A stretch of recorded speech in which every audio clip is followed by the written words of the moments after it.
40번, 42번으로 쭉 넘어갈게요. 육모의 40, 42. 여기서는 과제 수행을 위해 인터넷에서 열람한 지역신문사의 웹페이지, 그러니까 이것도 인터넷 기사네요. 근데 약간 방향성이 있어. 어떻게 방향성이야? 이걸 통해서 과제 수행하는 거죠. 이걸 통해서 과제 수행. 자, 땡땡 군민신문이 나와 있고 요렇게 나와 있는 건 뭘 강조하기 위해서요?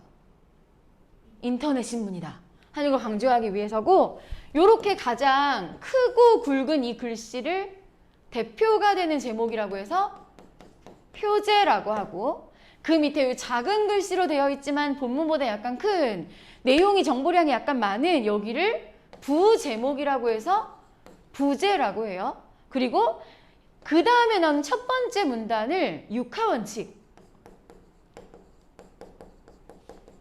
육하원칙을 드러내는 전문, 그리고 이렇게 본문, 사진이나 그래프 같은 시각자료. 자, 시각자료는 항상 뭘 이렇게 제시해야 돼요? 출처를 제시하는 게 좋다. 그리고 여기는 앞으로 어떻게 될 것 같은 전망이라든지 다른 사람의 반응이라고 해서 해설은 있을 때도 있고 없을 때도 있어요. 있을 때도 있고 없을 때도 있고, 그 다음에 여기 이건 뭐야? 최초 작성, 수정. 이건 뭐죠? 최초 작성, 수정. 인터넷 기사는 최초 작성, 그 다음에 수정하는 시간도 있어. 근데 이 최초 작성과 수정은 누가 한 거죠? 이 땡땡땡 기자가 한 거지. 얘가 하는 거야. 수용자가 할 수 없고 얘가 작성자가 하는 거다. 그 다음에 여기 좋아요, 싫어요, 이거는 뭐예요? 누가 누르는 거야?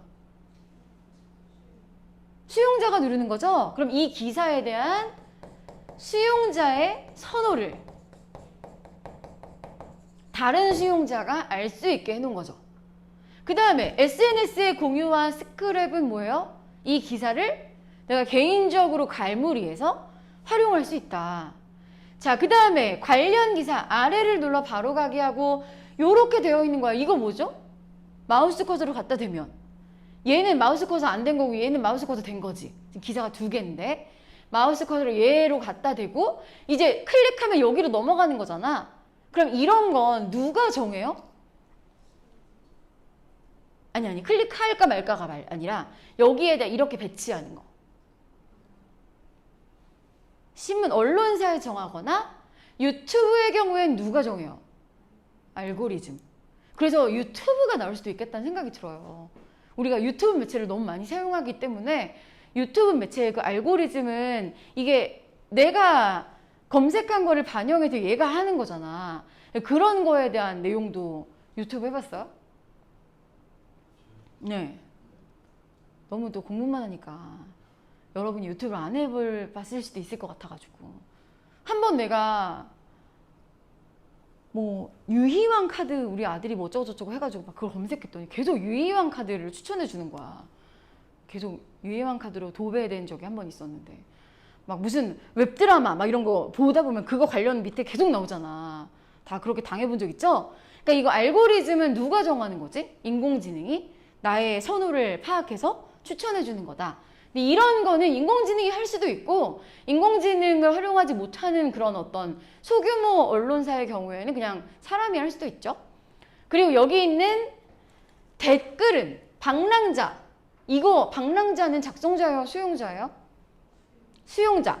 그 다음에 나들이. 나들이도 누구예요? 수용자지. 그럼 얘는 이 댓글은 수용자 간의 소통.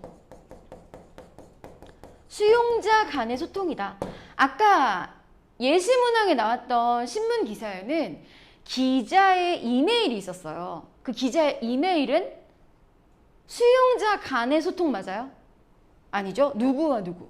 작성자와 수용자 간의 소통이었다면 얘는 수용자와 수용자 간의 소통이다 라는 걸 알 수 있고, 자, 그 다음에 넘어가서 자, 위 화면을 통해 가장 적절한 것은 자, 누리소통망에 공유할 수 있으니 SNS에 공유할 수 있다. 기사 내용을 직접 수정할 수 있겠군. 이거 어때요? 이거랑 이거는 전혀 다른 내용이죠. 그런데 이 시점에서 직접 수정한다고 했더니 떠오르는 매체가 팍 있지 않아? 직접 수정할 수 있는 그거 위키백과 나무 위키 같은 건 내가 직접 수정하면 바로 수정되잖아. 그쵸? 그런 게 있을 수 있죠? 그런 거 약간 집단지성을 이용한 거다. 집단지성과 위키를 좀 연결해서 생각해주면 좋을 것 같다는 생각이 들고, 자, 기사에 대한 수용자들의 선호는 뭘로 할 수 있어요? 좋아요, 싫어요로 할 수 있죠. 그 다음에 기사에 제시된 정보의 신뢰도를 검증할 수 있겠군. 자, 여러분 수용자들의 선호와 신뢰도는 관련이 있어요, 없어요? 딱히 없지. 수용자들이 많이 좋아한다고 해서 다 믿을 만한 건 아니잖아. 그쵸? 여러분들이 고3 시절에 되게 찌들어 있을 때 그 유튜브 세상을 되게 달군 이호창 본부장님이라고 있었어요. 알아요? 공부에 찌들지 않았군. 이호창 본부장님 알아요? 몰라요? 김갑생 할머니 김갑생 할머니 알아요? 거기 어떤 뭘 이거 어떻게 설명해야 돼? 어디부터 설명해야 돼? 이게 너무 이렇게 서사가 길어가지고 뭐 어디부터 설명해야 될지 모르겠고, 그러니까 이 사람이 그 신세계 정용진의 신년 인사를 따라했단 말이야. 개그맨인데 자기가 재벌 3세인 척하면서 김갑생 할머니 김이라는 이렇게 회사를 운영하는 CEO 같은 느낌의 설정이야. 뭔지 알겠지? 신세계 정용진의 새해 인사를 이 개그맨이 똑같이 따라했단 말이야. 근데 이 개그맨의 새해 인사에 막 조회수가 막 엄청나. 그래서 그걸 봤더니 이제 관련 영상으로 정용진의 새해 인사가 뜨길래 얼마나 똑같은지 한번 가봐야 되겠다. 이렇게 하고 들어갔더니 댓글에다 뭐라고 써놨겠어. 너무하시네요. 김갑생 할머니 김 이호창 본부장님을 따라하시다니. 이렇게 정용진님 실망입니다. 막 이런 댓글 막 있고 막. 사실 그 놀이의 핵심은 사람들이 이호창 본부장님이라는 가상의 인물을 진짜 있다고 생각하는 게 핵심이었거든. 그런 놀이, 약간 우리끼리 하는 놀이 같은 거였어. 매드몬스터는 알아요? 그런 느낌에. 사실 매드몬스터는 없는데 막 그런 아이돌이 있다 치고 막 사람들이 노는 거잖아. 그러니까 이게 선호도가 높다고 해서 이걸 믿을 수 있는 건 아니야. 이 정용진의 신세계 새해 인사보다 김갑생 할머니 김의 이 이호창 본부장님의 새해 인사가 조회수가 훨씬 많고 좋아요도 더 많거든? 근데 이거 믿으면 안 되지. 그러니까 이게 선호도와 신뢰도는 관련이 없어요. 그러면 이제 신뢰도라는 게 뭔가를 우리가 다시 생각해보면 신뢰성, 타당성, 공정성을 배운 원철이는 구분할 수 있죠? 신뢰성, 타당성, 공정성은 되게 비슷하지만 약간씩 다른 거야. 신뢰성은 뭐가 신뢰성이죠? 믿을 만한 정도. 그러니까 이 믿을 만한 정도가 되려면 전문성이 뒷받침되어야 하고 어떤 권위가 좀 있어야 돼. 전문성과 권위가 뒷받침되어 있어야 돼. 자, 타당성은요. 얘도 뭔가 내가 받아들일 만하다. 막 그런 애매모호한 뜻으로 사람들이 생각하기 쉽지만 타당성은 어떤 뜻이게? 이치에 맞는다. 이치에 맞는다는 것은 어떤 주장에 대한 근거가 충분하고 합리적이다라는 뜻입니다. 타당성. 자, 일반적으로는 신뢰성과 타당성이 같이 가요. 왜냐면 많이 아는 사람이 맞는 말을 하기 때문에. 근데 또 그렇지 않은 경우가 있을 수 있어. 많이 아는 사람이 이상한 소리를 할 수도 있잖아. 그쵸? 많이 아는 사람이 말을 써. 전문가가 말했어. 그러면 신뢰성이 있다. 그런데 이상한 말을 했어. 그럼 타당성은 없다. 반면에 왜 어린애들이 되게 막 맞는 말 할 때가 있잖아. 한 번쯤 이렇게 생각해 볼 만한 얘기를 할 때가 있잖아요. 나도 되게 바쁘고 막 귀찮아가지고 우리 집 어린이들이 어릴 때 뭐 해달라고 하면 그냥 네가 알아서 네 인생 네가 알아서 하는 거야 막 이렇게 했단 말이야. 근데 한 번은 그게 너무 안 통하니까 우리 집 남자 어린이가 한 7살쯤 됐을 때 5살인가? 나한테 막 뭘 만들어 달래. 그래서 엄마는 이거 못 만들어. 못해. 막 그랬더니 나한테 되게 한심하다는 표정으로 아니 왜 해보지도 않고 못한다고 해. 일단 해봐. 막 이러는 거야. 그래서 내가 되게 충격받아가지고 얘가 되게 맞는 말을 하니까 어쩔 수 없이 막 했는데 다 하고 났더니 그거 봐. 되지? 막 이렇게 하는 거야. 이게 얘는 전문가는 아니야. 근데 뭔가 맞는 말을 해. 그럴 수도 있잖아. 그러니까 일반적으로는 신뢰성과 타당성이 같이 가는 건데 간혹 따로따로 노는 경우도 있을 수 있어요. 자, 공정성은 뭐가 공정성이에요? 어떤 두 개의 서로 다른 시각이 있을 때 한쪽에 치우치지 않는, 편파적이지 않다, 중립이다. 자, 이게 공정성의 의미예요. 그래서 신뢰성, 타당성, 공정성도 각각 구분되는 개념이니까 따로 구분해서 알아두시고, 자, 그러면 이 기사와 연관된 다른 기사를 열람하는 거 어디 있죠? 뒤에 링크로 우리가 눌렀을 때 이 수용자의 선택에 따라 정보를 추가로 확인할 수 있겠고, 이 선택은 뭘까요? 클릭. 그러니까 클릭 정도를 해야 되는 거니까 마우스로 클릭해야 돼. 그 수용자가 이렇게 신문 기사 막 이런 것보다는 좀 일반적으로 어때? 능동적이죠. 내가 참여를 해야 이렇게 될 수 있다. 그 다음에 기사가 문자, 사진 등 복합 양식으로 구성되어 있으니 괜찮고, 시각과 청각인지도 확인하셔야 되고, 자, 기사의 최초 작성 시간과 수정 시간이 명시되어 있는 건 맞아요. 그런데 그렇다고 해서 다른 수용자들이 기사를 열람한 시간은 알 수가 없죠. 다른 집 컴퓨터를 언제 열었는지 그런 건 모르잖아. 그 다음에 41번에 자, 적절하지 않은 거 보기, 이거 어떻게 한다고? 문학에서의 보기처럼 처리하면 됩니다. 기자는 취재한 내용을 단순히 나열하는 것이 아니라 전달하고자 하는 바를 효과적으로 드러내기 위해, 얘가 목적이야. 자, 취재 내용 중 일부를 선별하고 그중 특정 내용을 부각하는 방식으로 기사를 구성한다. 그러면 선별과 특정 내용을 부각하는 것의 이유는 효과적으로 드러내기 위해서예요. 따라서 기사를 분석할 때는 기사 자체의 내용뿐 아니라 정보를 배치하는 방식, 시각자료의 이미지 활용 방식 등 정보가 제시되는 양상도 살펴봐야 한다. 이렇게 하나하나를 분리해서 인식해주고, 얘는 뭐에 대한 거야? 사업을 추진하게 된 배경을 부각하기 위해. 그럼 얘가 부각하려는 특정 내용이겠죠. 얘가 이거지. 특정 내용. 체류형 관광이 어려운 실정이라는 내용에 이어 시각자료를 배치한 것이겠군. 뭔지 알겠어요? 이거 가져와가지고. 자, 여기 2번. 지역 관광객 증가 추세를 부각하기 위해. 그럼 얘가 강조하려는 내용이고, 땡땡군 관광객 수 추이를 제시할 때 이미지를 활용한 것이겠군. 그럼 얘는 정보를 제시한 양상이죠.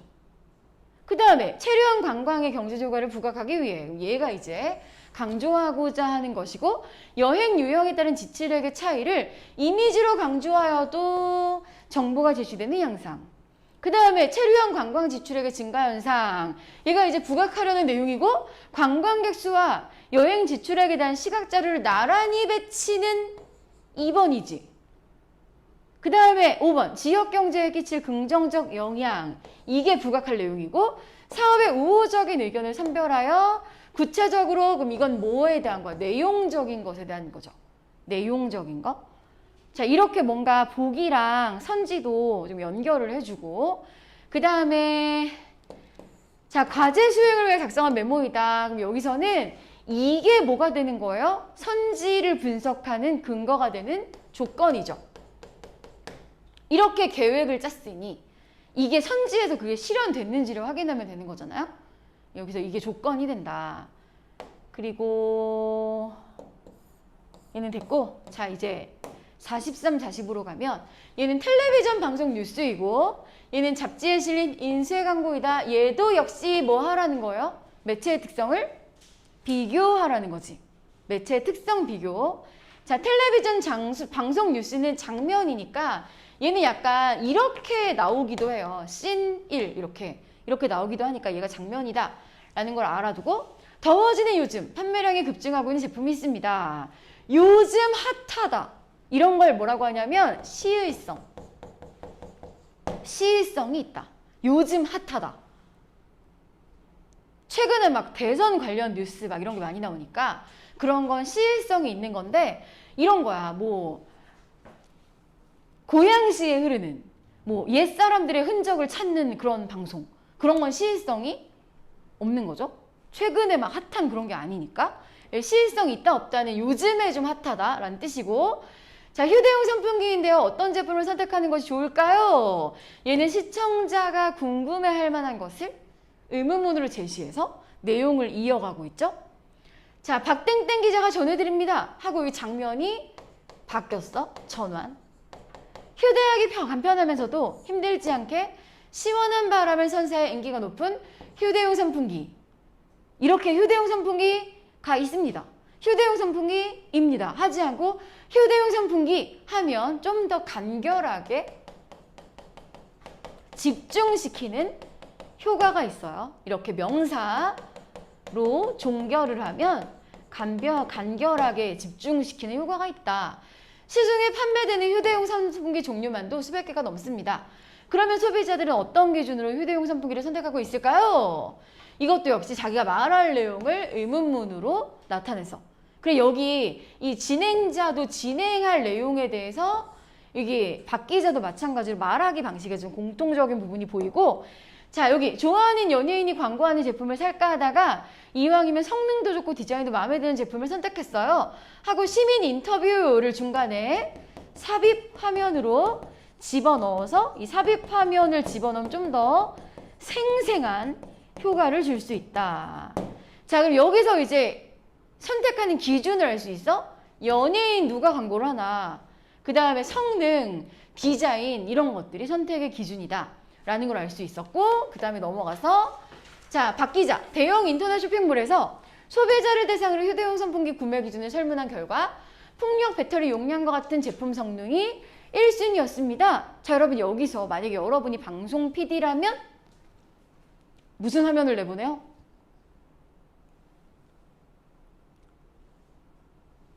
여러분이 방송국 PD라면 시각자료 내보내야지, 그치? 무슨 시각자료?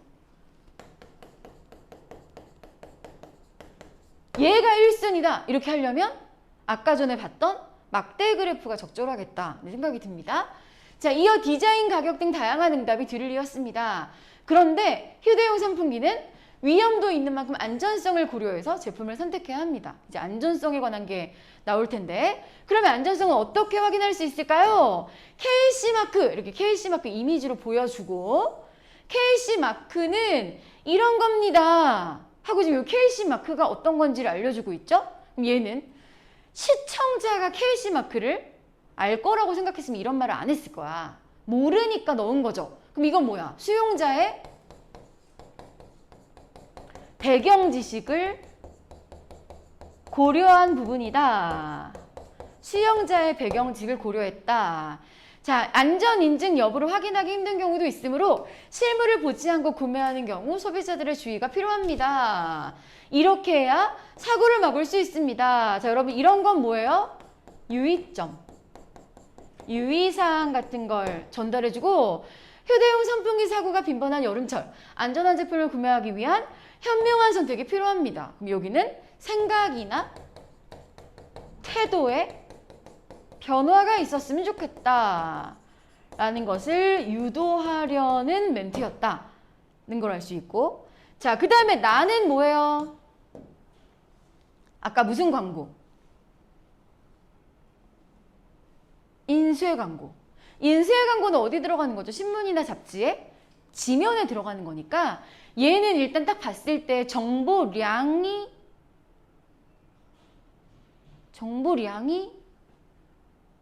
적어요. 그쵸? 그리고 이런 어떤 분위기 자체가 되게 중요한 거야. 얘는 어떤 내용을, 사실을 전달하는 그런 거보다 이런 인쇄 광고는 분위기가 되게 중요하고 정보량은 되게 적어야 돼. 그래서 이렇게 예쁜 여자를 배치하는 게 중요한데, 자, 여기서 봐봐. 여기서 이거 뭐예요? 바람을 이렇게 머리카락으로 형상화했지. 그리고 이거 뭐예요? 바람을 형상화했죠. 그래서 여기는 글자에 배치, 디자인을 활용해서 이런 분위기를 형상화할 수 있다. 뭔가 어떤 효과를 줄 수 있고, 자, 얘는 뭐를 강조한 거예요? 디자인, 연예인 이런 걸 강조한 광고다 라는 걸 알 수 있고, 자, 43번에 가는 수용자의 설문조사 결과를 다루고 있는 건 맞는데 수용자들이 뉴스의 정보를 주체적으로 구성하고 있는 건 아니죠. 이런 매체가 있어. 수용자가 컨텐츠 자체를 주체적으로 구성하는 경우가 있거든. 뭔지 알아요? 대표적인 예가 인스타 라이브, 유튜브 라이브, 아프리카 TV. 막 이런 것들은 인스타 라이브를 막 켜. 그럼 이제 뭐 연예인이 막 궁금한 거 질문하세요. 막 애들이 막 질문하잖아. 그럼 뭐 언제 뭐 이번에 새로 준비하는 작품 뭐예요? 그럼 막 거기다 막 말을 하고 막 이런 식으로 뉴스의 정보를 주체적으로 구성하고 있는 건 그런 약간 라이브 방송들이 그렇다는 걸 알아두고, 자, 가는 제품의 판매량이 늘고 있는 시기에 소비자에게 필요한 정보를 제공한다. 시의성 있다. 무슨 뜻이라고? 요즘 핫하다. 자, 그 다음에 제품의 주된 소비자층을 명시하고 있는 건요. 자, 여러분, 명시는요, 이미지로 안 돼요. 문자 언어로, 언어적 표현으로 딱 박아야 돼. 언어적 표현으로 딱 박아야 되는데, 예를 들면 어떤 게 주된 소비자층을 명시하는 걸까? 예를 들면 그런 거 있잖아. 풋풋한 새내기. 무신사 가입하라, 막 이런 거. 그런 게 소비자층 명시하는 게 그런 거죠. 언어적 표현으로 딱 박아야 돼. 그리고 수용자의 특성을 고려한 정보인지, 그리고 가는 제품 구매 기준이 다양함을까지 맞는데 여러 소비자와의 인터뷰 맞아요? 인터뷰 여러 명 한 게 아니라 딱 한 명 있죠? 여러 소비자가 아니었다. 자, 이런 인터뷰하면 현장감 있게 전달된다는 거 맞고, 나는 소비자가 알고자 하는 점을 상세하게 안 돼요. 그쵸? 인쇄 광고는 정보량이 어떻다고요? 작기 때문에 상세하게가 안 된다. 그리고 뒤에 뭐 이런 거 의문형 어미, 명사로 문장 종결, 접속 표현, 묻고 답하는 방식, 이런 약간 문법적인 것들도 우리가 좀 짚고 넘어가 봐야 될 부분이 아닌가 하는 생각이 들고, 자, 우리 구모로 넘어갈게요. 9월 모의고사의 40번. 자, 얘는 인쇄 매체의 기사이고, 그러니까 얘는 그냥 일반적인 신문 기사고, 나는 가를 바탕으로 만든 카드 뉴스이다. 자, 여러분, 요렇게 방향성이 있네요. 이거 수행평가로 다 해봤나? 카드 뉴스 만들기? 나경이 해봤어요? 카드 뉴스. 서윤이 해봤어요? 안 해봤어요? 같은 학교 아니에요? 네? 아, 언매만 해봤어요? 카드 뉴스?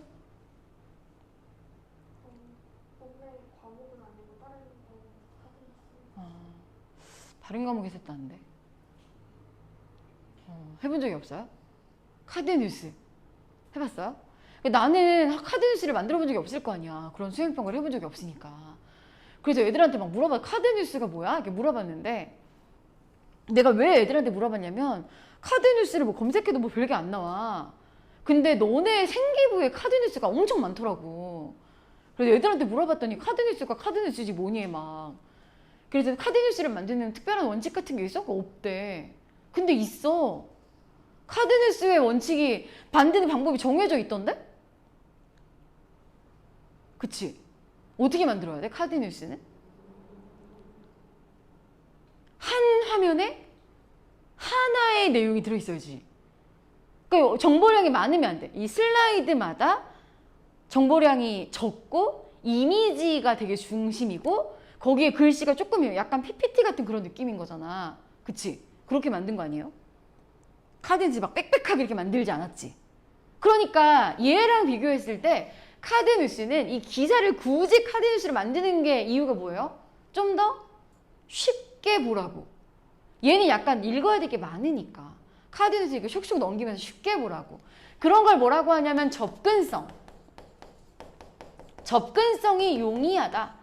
가볍다. 정보량이 적어서 가볍다. 얘는 약간 읽을 게 되게 많아. 접근성이 좀 어려워. 눈이 잘 가지 않고 읽으려면 시간이 좀 걸릴 것 같다 하는 생각이 드는데 카드 뉴스 그냥 슉슉 넘기면 되잖아요. 접근성 차원에서 가장 큰 차이가 있고, 자, 여기 제목에서는 어떤 특징이 있어?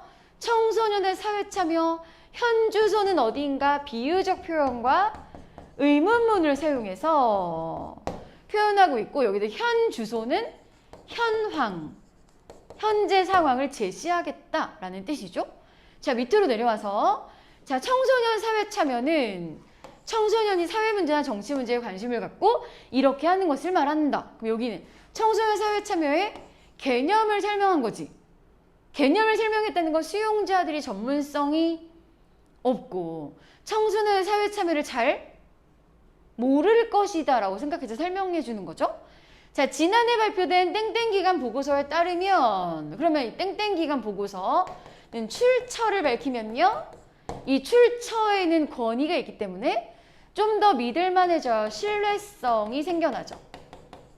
청소년도 사회 참여가 필요하다라고 응답한 청소년은 무려 88.3. 이 정도면 대다수라고 할 수 있어요. 자, 그렇다면 실제로 얼마나 많은 청소년에게 사회 참여 활동 경험이 있을까? 땡땡기간 통계 자료에 따르면 역시 신뢰성을 높여주는 출처.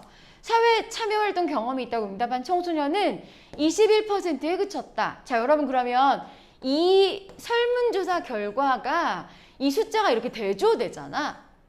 그럴 때는 어떤 의미가 들어있어요. 이거를 분석해내서 여기서 이미 문제 제기다.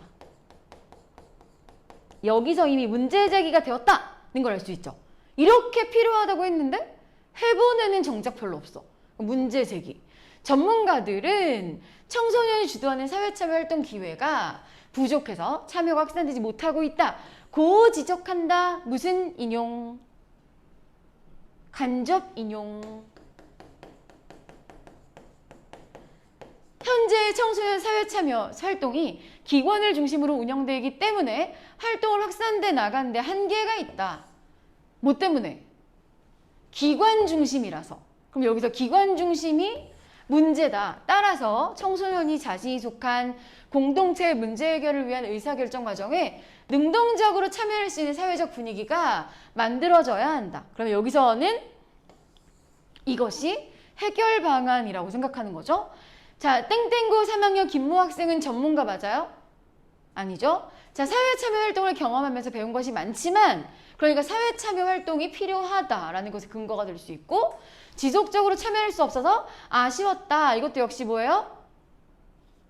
필요하다라는 걸 뒷받침하는 근거가 될 수 있고 이에 덧붙여 앞으로는 스스로 문제를 찾아 해결하는 활동을 해보고 싶다. 그러니까 능동적으로 참여할 수 있는 사회적 분위기 이런 거를 뒷받침할 수 있는 근거. 땡땡대 사회학과 김땡땡 교수는 자, 이 사람 전문가 맞아요? 네, 전문가 말을 어떻게 했어? 따옴표 있네요. 직접 인용. 청소년의 사회참여 활동은 사회성을 향상해서 좋은 거 민주시민으로서의 자질을 갖추는데 도움이 될 수 있습니다. 그럼 이거 사회참여의 필요성을 뒷받침하는 근거이고 라고 강조하다. 직접 인용했고 사회참여 활성화를 위해 기관 중심의 청소년 참여는 하지 말고가 아니죠. 기관 중심의 청소년 참여와 청소년이 주도가 된 사회 참여가 함께 이루어지는 방향으로 나아가야 합니다. 그러니까 이거 기관 중심 아예 하지 말고 이렇게 받아들이면 또 오해지. 전문가의 견해는 이거 두 개가 어우러져야 한다라는 입장이었고 자, 그걸 바탕으로 이제 이렇게 표현할 건데 이렇게 보면 되게 휑해. 약간 텍스트가 엄청 빽빽했는데 여기는 휑하죠. 정보량이 적고 접근성이 높다. 자, 그리고 여기 이미지를 중간에 집어넣는 게 되게 중요하고 말풍선 같은 걸 활용해서 자, 이미지를 이용해서 좀 더 내용을 잘 전달하려는 부분이 있고 글씨 크기. 글씨 크기와 굵기를 이용해서 막 강조하는 표현들이 가능하다. 자, 여러분 여기 있는 원그래프는요. 막대 그래프와 비교해서 뭘 보여주기에 적절해요? 원그래프는 막대 그래프는 이렇게 차이를 보여주기에 적절했다면 원그래프는 전체에서 차지하는 비중, 전체에서 차지하는 비중이 중심이다 라는 걸 알 수 있어. 자, 그리고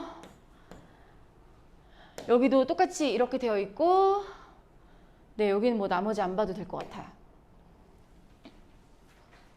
40번에 다양한 이론을 종합하여 다양한 이론이 나왔는지 해결 방안이 나왔는지 이런 거를 살펴봐야 될 것 같은데 자, 나에서는 제시된 정보 중 출처를 밝히지 않은 것이 있으므로 신뢰할 수 있는 정보인지 확인해야 한다. 자, 이런 것도 확인하고 의견이 대립하고 있는 상황을 다루므로 편파적으로 서술되지 않았는지는 공정성을 따져봐라. 그리고 예상되는 반론에 반박하는 건 뭐죠? 약간 이런 구조여야 돼. 나는 A라고 생각한다. 그러나 B라고 생각하는 사람이 있다. 하지만 A다. 이렇게 되는 게 예상되는 반론을 반박하는 그런 구조죠. 그리고 논리적 타당성하고 납득할 만한 근거, 이거 두 개 똑같은 뜻이에요. 그렇죠? 논리적 타당성과 납득할 만한 근거를 갖추고 있는지는 똑같은 내용이었고, 그리고 여기도 역시 의문형 종결어미, 부사 무려, 연결어미 여를 사용해서 피동표현, 인용표현 이런 문법적인 것들 다시 좀 짚어보면서 앞에 있는 예문과 연결을 해보시고, 그 다음에 보완 방향 됐고, 자, 이 44, 45로 갈게요. 마지막 지문. 자, 웹툰 동아리 학생들이 제작진 채팅방에서 나눈 대화 일부이다. 역시 카카오톡인데 여기서 제시된 게 약간 달라. 자, 그리고 제작한 웹툰이 실린 누리집의 일부이다. 그러니까 얘는 웹사이트니까 지금 여기서는 뭐랑 뭐를 비교하라는 거죠? 카톡이랑 웹툰이랑 두 개의 특성을 짚어보면 되겠다라는 생각이 듭니다. 여기 이건 뭐예요? 카톡 대화방은 날짜별로 이렇게 구분이 되죠. 지난 날짜, 이 대화가 언제적에 있었는지, 과거에 지나간 대화의 일시를 알 수 있다라는 특징이 있어요. 자, 그 다음에 마음을 그려드려요. 게시판에 웹툰에 대한 제작진 회의를 시작할게. 학생들 사연을 받아서 연재하니 우리 웹툰에 관심이 높아졌어. 사연 내용이야. 자, 여기 사연 내용을 복붙해서 넣을 수 있다. 자, 그 다음에 한 달이나 시간이 지난 거 어떻게 드러내지? 세로로 이어지니까, 장면이 세로로 이어지니까가 웹툰의 특징이죠. 우리 다 웹툰 봐서 알잖아. 우리 화면 어떻게 올려요? 유미의 세포들 빼고는 다 위로 올리는 거 아니야? 유미의 세포들만 이렇게 넘기죠. 유미의 세포들 봤어요? 이렇게 올리는 거니까 이 웹툰은 칸이 있어 없어? 칸이 없어. 일반적인 만화는 칸이 있어서 시간이 이렇게 흐르잖아요. 그치? 근데 웹툰은 그냥 이렇게 쭈르륵 흐르기 때문에 이렇게 세로로 배치되어 있다. 자, 이걸 고려해서 시각적으로 표현하면 좋겠어. 좋은 생각이야. 한 달 동안 두 사람이 느꼈을 감정을 비교하기 좋게 양쪽으로 배치하자. 친구 사이가 멀어지는 건 둘 사이의 간격으로 보여주다. 그럼 친구 사이가 멀어지는 건 감정적인 거니까 추상적인 부분을 간격으로 보여준다라는 건 시각화. 이런 추상적인 감정, 관념적인 것을 시각화해서 표현할 수 있다. 이 웹툰의 특징이다. 자, 그 다음에 그러자 대화는 말풍선을 쓰고 속마음은 표정이나 몸짓에서 드러나게 해야 되겠지? 대사는 말풍선에, 속마음은 표정이나 몸짓. 얘는 뭐예요? 언어적 표현이고 얘는 비언어적 표현. 언어적 표현과 비언어적 표현을 다 활용하자. 자, 사연을 보낸 학생이 느낀 감정을 다른 방법으로 더 분명하게 표현해줘. 많은 독자들의 조언을 듣고 싶다고 했으니 말풍선과 문구를 활용해서 유도해줘. 뭐 참여하도록 유도해줘. 회의한 걸 토대로 그려볼게. 주소 링크도 올릴게 하고 그 다음 다른 날짜에 친구들이 이렇게 반응했어. 자, 이제 웹툰 가서 분석해보면, 자, 웹툰. 자, 이렇게 날짜, 업로드된 날짜가 보여질 수 있고, 자, 시험 공부 좀 도와줄래? 내가 했는데 바쁘니까 알아서 해! 하고 태도가 상반되는 태도. 자, 이거 뭐예요? 표정이랑 몸짓만 나오는 게 아니라 말풍선 밖에 글자들로 이 친구의 마음을 드러내고 있죠. 그 다음에 세로로 시간이 흐르고 있고 얘네가 점차 멀어지는 거 뭐야? 얘네가 점차 멀어지는 건 관계가 멀어지는 걸 시각화한 거다. 하고 이 말풍선 비어있고 어떤 말로 전하겠어요? 댓글로 적어주세요. 그럼 얘는 댓글을 유도하기 위한 빈칸이다. 여러분의 사연으로 제작됩니다. 이거 누르면 이제 사연 게시판으로 이동한다. 사연을 올리도록 유도하고 있고, 자, 이거는 뭐죠? 수용자의 선호를 확인하는 부분. 그 다음에 여기는 특징이 뭐냐면, 자, 이 많이 서운했지 미안해라고 친구 입장에서 말하기 했는데, 얘가 작성한 시간이랑 얘 뭐예요? 이 수용자의 반응에 대한 선호를 또 확인할 수 있게 되어 있죠. 이 좋아요는 이 댓글, 수용자가 남긴 댓글에 대한 선호를 표시할 수 있게 되어 있다.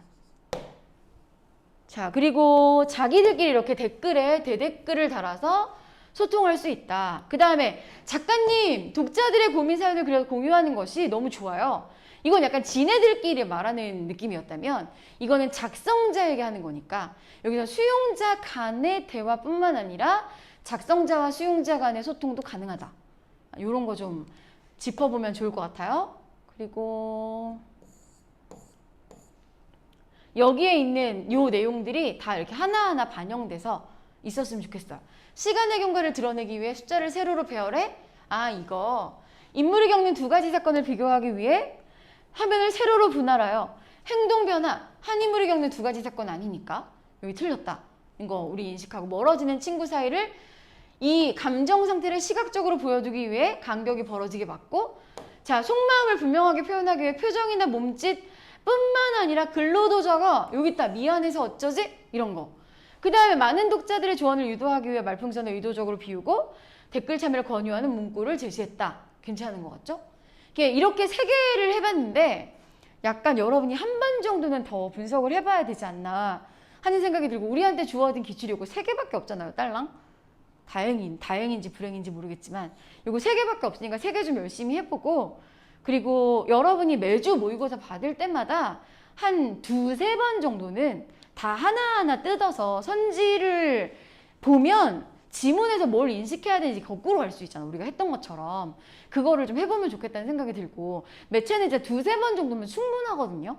지금 우리가 비문학이나 이런 문학같이 어려운 것들에 집중하는 것도 물론 중요하지만 우리가 맞힐 수 있는 걸 안 틀리는 게 좀 중요하니까 그런 것들을 해야 된다는 생각이 좀 들고, 다음 주에는 이제 본격적으로 문법을 정리할 건데 처음부터 끝까지 하는 방식으로 안 할 거예요. 뭘 할 거냐면 일단 다음 주에 어간과 어근을 좀 구별하고 불규칙 용언을 한번 정리할 거야.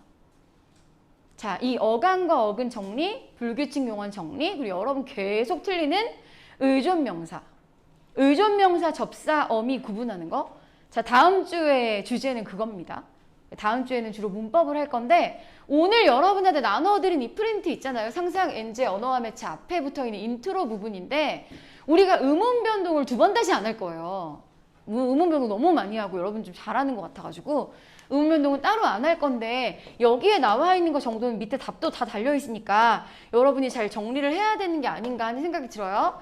자, 의문 변동에 네 가지 있지. 어떻게 네 가지 있지? 교체, 탈락, 첨가, 축약. 네 가지가 있으니까 이것들이 각각 어디에 해당하는지는 우리가 바로바로 나와야 돼. 그치?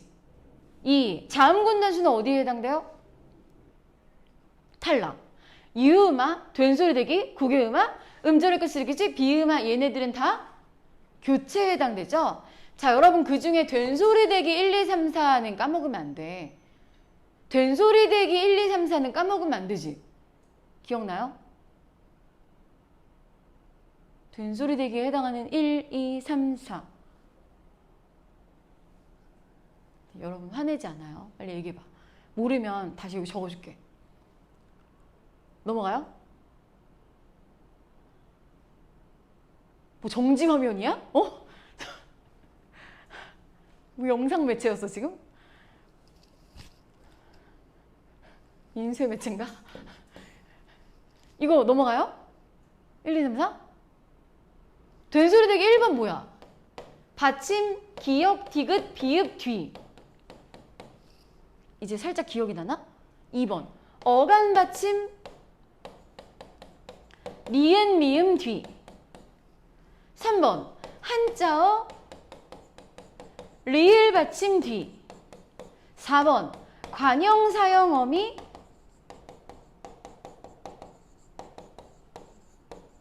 뭐뭐 리을 뒤. 요거 4개면 된소리대기죠. 된소리로 됐는데 요거 4개가 아니면 된소리대기 아니에요. 그쵸? 자, 여러분 이거 읽어봐.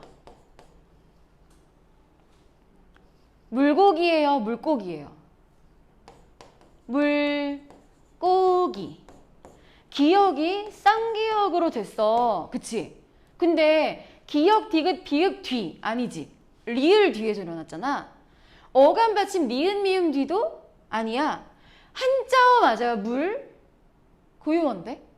관형 사용어미 아닌데? 그럼 이거 물고기 아니고 물고기지만 이거 된소리 대기가 아니에요. 그쵸? 이렇게 구분하려면 약간 요 1, 2, 3, 4를 좀 알아둬야 돼. 이 경우에 살일소리 현상이죠?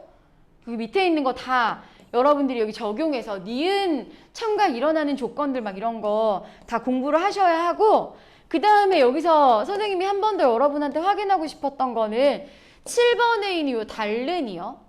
리을 히읗 받침 이게 많이 헷갈리기 때문에 리을 히읗 받침 다시 정리하면, 리을 히읗 받침은요 자음군 단순화가 일어나기가 굉장히 까다로워.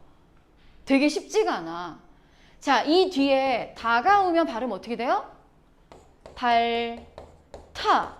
그럼 이거 자음군 단순화 맞아요? 아니지. 어떻게 돼요? 히읗 더하기 디귿이 티읕 된 거니까 이건 자음군 단순화가 아니라 추격, 거센 소리 내기. 자, 이 달, 아의 경우에는 발음이 달, 하로 나도 상관이 없었어. 그치? 여기가 아무것도 없는 자리니까. 근데 지가 싫다고 뛰쳐나간 거지. 분명히 얘가 올라갈 때가 있는데 지가 싫다고 나간 거잖아. 그쵸? 그럼 이거 자음군 단순화로 봐야 돼? 아니야. 이런 건 히읗 탈락. 그래서 다라로 발음이 나는 건 얘는 히읗이 탈락했다고 보는 거야. 자, 이 리을 히읗 받침이 자음군 단순화가 되는 경우는 되게 쉽지가 않아요. 요렇게. 얘는 이제 어떻게 되죠? 달, 는. 이제 리을 히읗이 리을만 남는, 이제 이 경우가 자음군 단순화의 경우지. 여기에 갈 데가 없었어. 그러니까 탈락할 수밖에 없는. 그 다음에 이제 어떻게 돼요? 달는 한 다음에 한 번 더 달, 른으로 발음이 나는 건 무슨 현상? 리을 더하기 니은이 리을 더하기 리을 되는 유음화 현상. 자, 여러분 유음화 현상은 리을과 니은이 만났을 때 항상 일어나는데 예외적인 현상도 있죠? 유음화 현상의 예외? 아니, 너네가 이렇게 애매모호한 표정을 짓고 있으니까 내가 잘 모르겠어. 어디까지 설명해야 될지 하지 말아야 될지. 다 그냥 아는 건데 되게 귀찮은 거죠? 그쵸?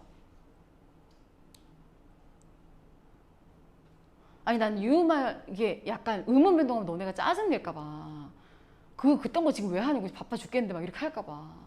나 같으면 되게 화날 것 같거든요. 내가 고3이었으면. 지금 잠깐 계속 눈치를 살피면서 막 어디까지 아는지 막 파악하려고 하는데 약간 계속 정지화면이니까 잘 모르겠어. 유음화 현상의 예외적인 거 그냥 모른다 치고 모른다 치고 설명해보면, 자, 얘는 발음 어떻게 해요? 권력. 그쵸? 그럼 얘는 그냥 정상적인 유음화예요. 그런데 이 앞에 공이 붙으면요, 이거 발음 어떻게 해요? 이거 발음해봐. 근데 이상하게 발음하는 애들이 있더라고. 공권력 뭐 이렇게.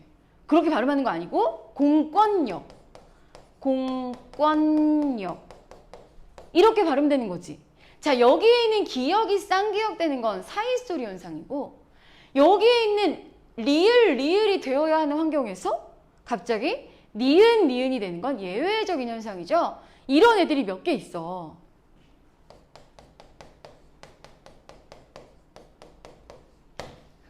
갑자기 시험에 얘가 나오잖아? 그러면 갑자기 발음이 안 된다? 왜냐면 지금 소리 내서 읽어볼 수도 없고, 그러면 조그맣게 속으로 해보는 거지. 생산량? 막 이렇게 생산량? 생산량? 막 이렇게 갑자기 그 순간에는 이상한 발음이 갑자기 맞게 느껴지거든. 그러니까 평소에 발음을 해보셔야 돼요. 이거 발음 뭐야? 생산량. 생산량 이 표준 발음이죠? 얘도. 해봐. 의견난. 근데 갑자기 그 순간에 의견란인 것 같거든. 근데 막 발음을 해볼 수도 없어 막. 그러니까 이 의견난 평소에 발음을 해봐야 돼. 임진난. 자, 요거 유음의 예외적인 현상들이니까 발음을 좀 알아두시고 이런 거 발음 몰라서 틀리면 진짜 너무 억울할 것 같다는 생각이 들어요. 그리고 국외음화가 여기가 뭐여야 되죠? 이 모음이가 무슨 형태소? 형식 형태소. 실질 형태소일 때 어떻게 되는지 기억나지? 음절의 끝소리 규칙 일어나고 그 다음에 니은 참각 일어나고 그 다음에 한 번 더 일어나는 거?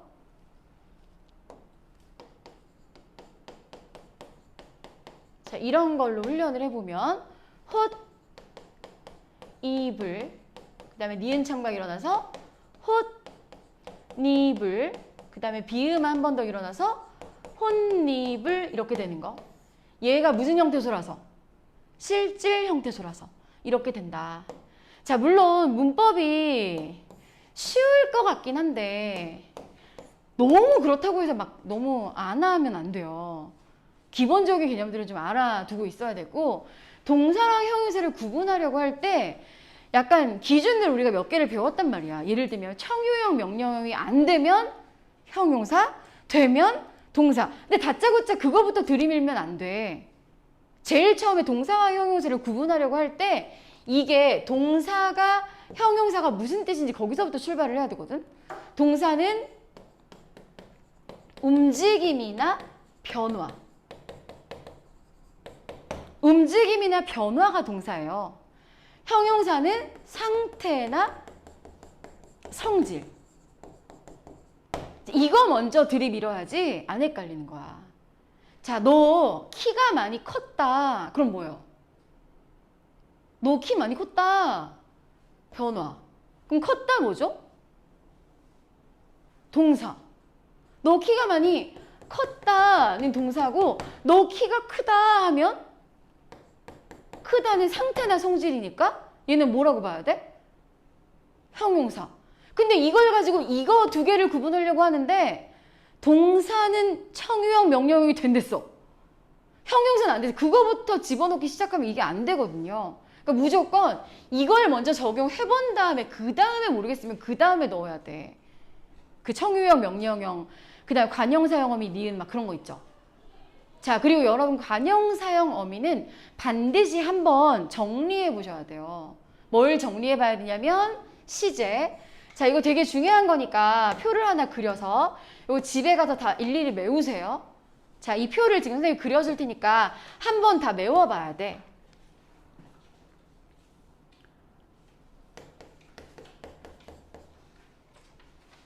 보다, 먹다, 예쁘다, 높다. 에다가 다를 떼고 관형사형 전성어미를 집어넣을 거야. 자, 여기는 과거 시제, 현재 시제, 미래 시제. 자, 보다에다가 다를 떼고 영화를 수식하도록 관형사형 전성어미를 넣어주면 내가 어제 보다 영화 과거시죠. 내가 어제 보다에서 다를 떼고 관형사형어미 붙이라고요. 본. 내가 어제 보던 영화. 그치? 현재시. 내가 지금 보는 영화. 내가 내일 볼 영화. 자, 얘는 먹다. 내가 어제 먹다 밥. 내가 어제 먹은 밥. 내가 어제 먹던 밥. 내가 지금 먹는 밥. 내가 좀 이따가 먹을 밥. 이렇게 써보면 뭐가 보이냐면 아 이렇게 받침이 어감 받침이 없는 애는 과거 시제 니은이 붙고 어감 받침 있는 애는 은이 붙는 글. 그걸 내가 해봐서 알아야 돼. 이걸 백날 문제집에서 외워봤자 잘 안 외워져요. 자, 그 다음에 현재 시제에 는이 붙고 능이 붙는 건 똑같다.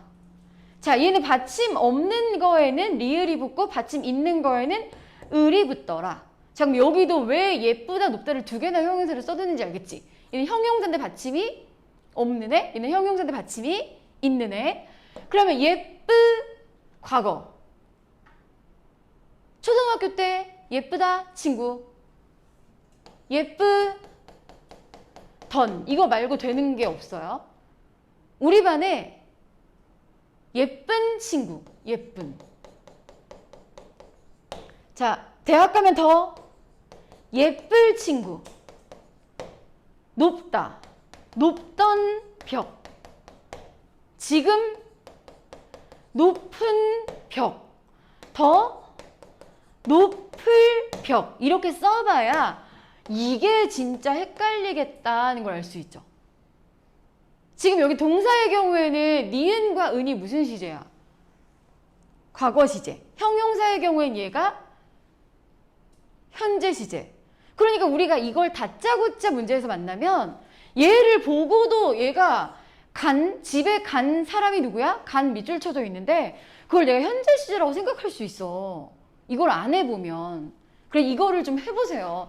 집에 간 사람, 간 뭐예요? 동사의 간, 과거 시제. 그럼 현재 시제로 바꾸려면 어떻게 돼야 돼? 가는. 이게 현재 시제다 라는 걸 내가 써봐야 알거든요. 이걸 진짜 꼭 여러분이 다 비운 상태로 해보세요. 알겠죠? 자, 다음 주에는 용언의 불규칙부터 해볼 건데 여기에 있는 거 여러분들이 다 밑에 적혀 있으니까 한번 읽어보고 공부해본 다음에 다음 주에 선생님이 새로 나온 자료로 여러분이랑 수업을 할 거니까 그냥 요 프린트만 들고 오시면 됩니다. 네, 오늘 고생하셨어요. 가도 돼요?